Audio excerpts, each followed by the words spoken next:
मैं पत्रकार साथियों के माध्यम से निवेदन करना चाहता हूं कि भगवान श्री राम के नाम पर हम लोगों को अपमानित न करें। मैं पत्रकार साथियों के माध्यम से निवेदन करना चाहता हूं कि भगवान श्री राम के नाम पर हम लोगों को अपमानित न करें। आदरणीय उदय प्रताप सिंह जी,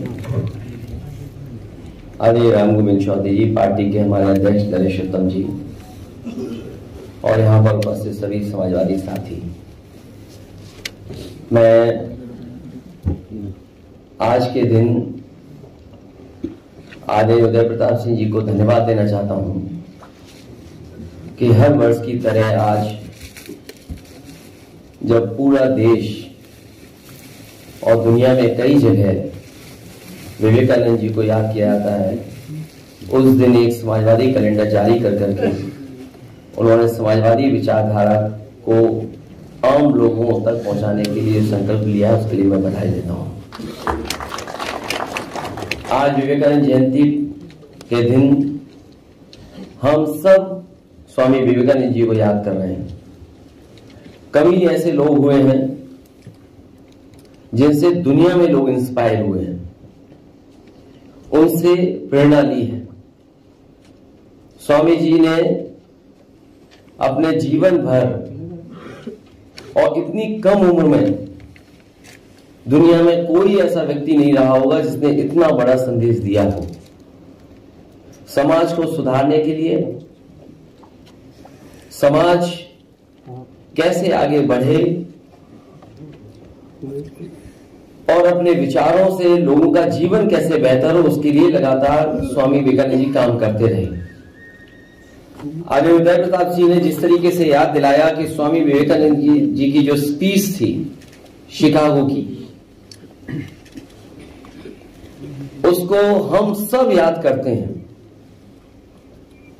उस घटना को सबसे महत्वपूर्ण माना जाता है और लेखक ही नहीं, लीडर्स, भारत के पॉलिटिकल लीडर्स, दुनिया के और जो थिंकर्स हैं, उन्होंने भी इस बात के अपने भाषणों में, अपने लेखों में जिक्र किया है। और कहा जाता है कि जब स्वामी विवेकानंद जी स्पीच देने के लिए खड़े हुए तो उन्होंने जब ये कहा, sisters and brothers of America, न जाने कितनी देर तक तालियां बजती रही उनके स्वागत में। और जो उन्होंने संदेश दिया भारत का, भारत की परंपराओं का, भारत के धर्मों का, भारत की जीवन शैली को लेकर के, मैं समझता हूं दुनिया में कोई दूसरा उदाहरण और भारत का कोई दूसरा उदाहरण नहीं मिलता है। जहां उनके भाषण का एक हिस्सा मैं आपके साथ सामने पढ़ना चाहता हूं। उन्होंने कहा कि I am proud to belong to a religion which has taught the world both tolerance and universal acceptance. We believe not only in universal tolerance, but we accept all religion as true. I am proud to belong to a nation which has sheltered the persecuted and the refugees of all religions and all nations of the earth. I am proud to tell you that we have gathered in our bosom the purest remnant of the, और continue की उन्होंने speech, जो उन्होंने दिशा दी कि गरीब की सेवा, कमजोर की सेवा, मानव की सेवा ही सबसे बड़ी है। और आज के माहौल में जो भारतीय जनता पार्टी ने रास्ता अपनाया है वो समाज को बांटने का है, टॉलरेंस का रास्ता नहीं है। जो शिक्षा स्वामी विवेकानंद जी यूनिवर्सल एक्सेप्टेंस की, वो रास्ता भारतीय जनता पार्टी का नहीं है। इसलिए आज के दिन जब हम स्वामी जी को याद कर रहे हैं, स्वामी विवेकानंद जी को याद कर रहे हैं, तो ये संकल्प लें कि उनके बताए हुए रास्ते पर उन्होंने जो समाज की सेवा के लिए शिक्षा दी, उसको अपना करके और उनकी तमाम बातों को अपने जीवन में अनुकरण कर करके उस रास्ते पर चलने का काम करेंगे। यही सच्ची श्रद्धांजलि उनको होगी, यही सच्चा काम होगा जो उन्हें हमेशा याद रखेगा। मैं अपने प्रेस के साथियों को और आज विवेकानंद जयंती के दिन आप सब लोग आए, मैं आपका अध्यक्ष जी, सरकार जो है वो जगह जगह गांव में अधिकारियों को भेज रही है कि पशु जो है, आवारा पशु है, उनकी गिनती करें, बताएं क्या स्थिति है। मैं पत्रकार साथियों से, क्योंकि लगातार हम लोग कई दिनों से हर दिन मिल रहे हैं, मैं पत्रकार साथियों के माध्यम से निवेदन करना चाहता हूं कि भगवान श्री राम के नाम पर हम लोग को अपमानित न करें। आप ही में से कोई साथी एक आया था, शायद हमारे पास अगर रिकॉर्डिंग होगी तो हम देख सकेंगे, सुन सकेंगे, जिन्होंने ये कहा कि आपको न्योता मिला है, और उसके बाद सच्चाई सामने आई, वो न्योता नहीं था, वो कोरियर से भेजा हुआ कोई न्योता है जो अभी तक नहीं पहुंचा है। मैं आने में देर किया हूं, मैं घर पे चेक करके आया हूं कि पहुंचा है कि नहीं पहुंचा है कोरियर।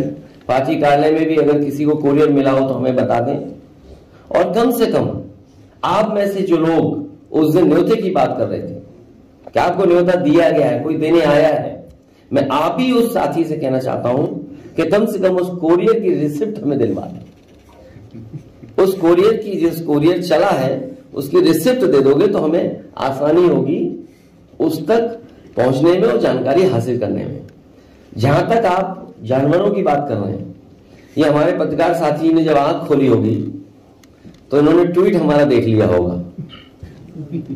आज जो मैंने अखबार देखे हैं, जो अखबार मैंने देखे उसमें दिखा है कि 2 सांड किसी की छत पर चढ़ गए हैं, वो लड़ाई कर रहे हैं।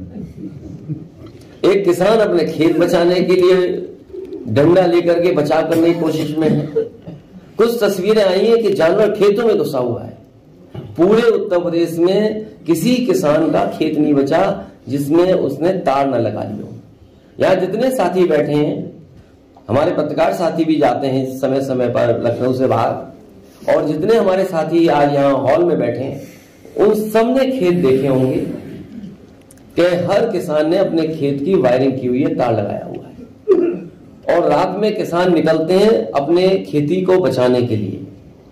मुझे लगता है भारतीय जनता पार्टी का ये तरीका है कि खुले जानवर छोड़ दो, उसका बजट लापता कर दो, और यही रास्ता है $1 ट्रिलियन इकोनॉमी। अखिलेश जी, जानवर गिने जा रहे हैं, जातिवाद जनगणना की सरकार भाग रही है। वो जाति जनगणना होगी, जैसा अभी आदरणीय उत्तर प्रकाश जी ने एक बात कही, उसी को आगे जोड़ते हुए मैं कहना चाहता हूं, समाजवादी पार्टी की बहुत पुरानी मांग रही है, और मुझे याद है आदरणीय उदय प्रताप जी नेताजी के पास आए थे, बहुत पुरानी बात है, और उनके साथ बहुत सारे और प्रतिष्ठित सम्मानित लोग भी थे, और उस समय जाति जनगणना की बात नेताजी कह करके लोकसभा में उठवाया गया था। लालू यादव जी भी थे, शरद यादव जी, और जब उठाया गया उस सदन में मैं भी था, और मैंने अपने सामने देखा था कि किस तरीके से नेताजी, शरद यादव जी और आदरणीय लालू प्रसाद यादव जी के साथ साथ दक्षिण भारत के सभी नेता और देश के बहुत सारे सांसद उस लोकसभा में इस पक्ष में थे कि जाति जनगणना हो, और जाति जनगणना को लेकर के भारतीय जनता पार्टी के लोग भी चाहते हैं, उनके विधायक भी चाहते हैं।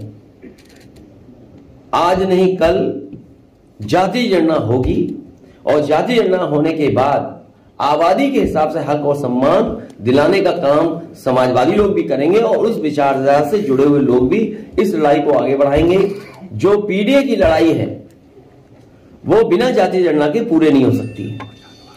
सामाजिक न्याय तभी संभव है जब जाति जनगणना हो, और हमें उम्मीद है कि बाबा साहब भीमराव अम्बेडकर जी का दिया हुआ संविधान के तहत जो पिछड़े हैं, दलित हैं, अल्पसंख्यक हैं, आदिवासी हैं, आदि आबादी के लोगों को सम्मान दिलाने का काम समाजवादी पार्टी लगातार करती है। अखिलेश जी, इको गार्डन के अंदर कुछ महिलाएं प्रदर्शन कर रही हैं, वो योजना का नाम है बीसी सखी।